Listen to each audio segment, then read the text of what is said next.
Samantala, tinatayang aabuti ng 2 linggo ang inisyal na pagkukumpuni sa nasirang floodgate ng Paco Pumping Station sa Maynila.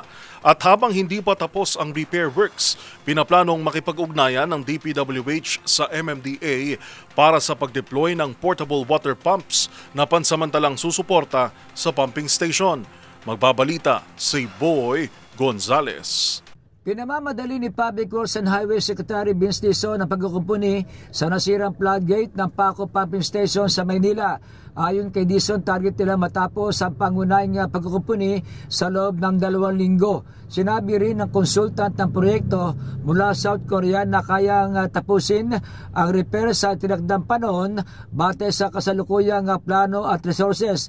Dagdag pa ni Dizon, may 2 taong warranty ang proyekto kaya't walang gastos ang gobyerno sa anumang pagkukumpuni sa loob ng nabanggit na panahon.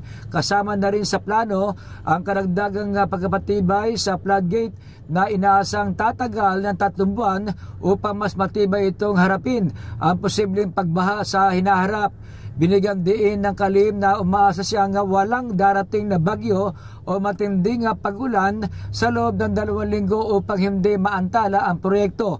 Bilang pasamantalang solusyon, sinabi ng kalihim na makikipag-ugnayan siya kay MMDA Chairman Romando Artes upang maghanda ng portable water pumps na makatutulong sa 36 na barangay na sakop ng Paco Pumping Station habang isinasagawa ang repair works. Para sa MBC TV Network News, ito si Boy Gonzales, una sa Pilipinas, una sa Pilipino.